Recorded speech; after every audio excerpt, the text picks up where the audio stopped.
অনেক দিন আগের কথা। তখন মিশরে রাজা ছিল ফেরাউন। সে ছিল খুবই অত্যাচারী। নিজেকে সবচেয়ে বড় রব দাবি করত সে।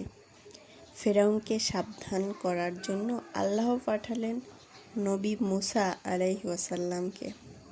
মুসা বুঝতে পারলেন এটি খুবই কঠিন কাজ।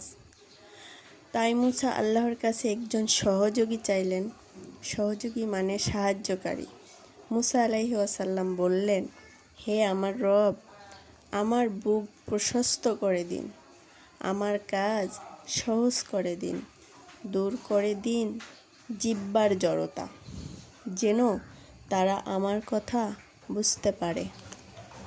মুসা আরও বললেন, আর আমার পরিবারের একজনকে সহযোগী বানিয়ে দিন, সে আমার ভাই হারুন। তার মাধ্যমে আমার শক্তি বৃদ্ধি করুন, তাকেও নবী বানিয়ে দিন। আল্লাহ বললেন, হে মুসা, তুমি যা চেয়েছ তা দেয়া হলো। এরপর দুই ভাই মিলে দাওয়াত দিলেন ফেরাউন ও তার জাতিকে। তাদেরকে ডাকতে লাগলেন আল্লাহর দিকে। নবুয়তের কাজে তারা হলেন একে অন্যের সহযোগী। ভাই হলেন ভাইয়ের সহযোগী। সালমান ফারিসি রাদিয়াল্লাহু তাআলা আনহু ছিলেন একজন মুসলিম, কিন্তু তার মনিব ছিল ইয়াহুদি। তাই মুক্তির পথ খুঁজছিলেন সালমান। একথা জানতে পেরে ইয়াহুদি বলল, তোমাকে মুক্তি দিতে পারি এক শর্তে। তুমি আমাকে 300 খেজুর গাছ লাগিয়ে দেবে আর 40 উকিয়া 1600 দিরহাম পরিমাণ স্বর্ণ দেবে।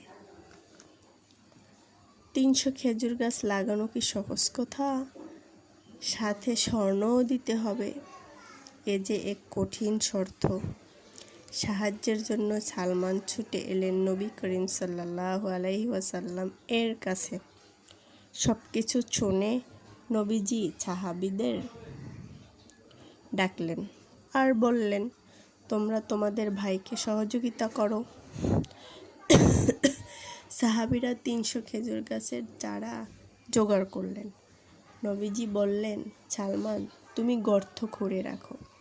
গর্ত খোঁড়া শেষ হলে আমার কাছে এসো, চারাগুলো আমি নিজ হাতে লাগিয়ে দেব। সালমানের কাজে সাহাবীরা সহযোগিতা করলেন। সবাই মিলে একসাথে গর্ত খুঁড়লেন। এরপর এলেন নবীজি। তিনি নিজ হাতে খেজুরের চারাগুলো লাগিয়ে দিলেন। সালমান বললেন, আল্লাহর কসম, একটি চারাও মরে যায়নি। নবী করিম সাল্লাল্লাহু আলাইহি ওয়াসাল্লাম তাকে এক টুকরো স্বর্ণও দিলেন। সালমান মেপে দেখেন এর ওজন 40 উকিয়া। তিনি মনিবের কাছে নিয়ে গেলেন সেটা। ইহুদি মনিব তাকে মুক্ত দিতে বাধ্য হলো। নবীজি ও সাহাবীদের সহযোগিতায় মুক্তি পেলেন সালমান রাদিয়াল্লাহু তাআলা আনহু। মুক্তি পেলেন সবার সহযোগিতায়। নবী করিম সাল্লাল্লাহু আলাইহি ওয়াসাল্লাম আসার আগে মদিনায় কোনো মসজিদ ছিল না। মুসলিমরা সালাত আদায় করতেন একটি ফাঁকা জায়গায়। জায়গাটি ছিল 2 ইয়াতীম বালকের। হিজরতের পর ওখানে এসেই বসে পড়ল নবীজির উট। নবী করিম সাল্লাল্লাহু আলাইহি ওয়াসাল্লাম বললেন, ইনশাআল্লাহ এটাই হবে সেই জায়গা। মসজিদ বানানোর জন্য জায়গাটি তিনি পছন্দ করলেন। এই খবর শুনে খুশি হলো 2 ইয়াতীম বালক। জায়গাটি উপহার দিতে চাইল নবীজিকে, কিন্তু নবীজি নিলেন না। তিনি কিনে নিলেন জায়গাটি। আবু বকর জায়গাটির দাম দিয়ে দিলেন। এবার মসজিদ বানানোর পালা। সবাই এগিয়ে এলেন সাহায্য করতে। প্রথমে আশেপাশের খেজুর গাছগুলো কাটা হলো। এতে জায়গাটির সীমানা বড় হলো। এরপর ময়লা আবর্জনা সরানো হলো। মাটি সমান করে বিছিয়ে দেওয়া হলো বালু ও কংকর। এরপর সাহাবীরা ইট পাথর নিয়ে আসতে লাগলেন। সবাই আনছিলেন একটি ইট, আর আম্মার রাদিয়াল্লাহু তাআলা আনহু আনছিলেন 2টি ইট। বেশি সওয়াবের আশায় 2টি করে ইট আনছিলেন তিনি।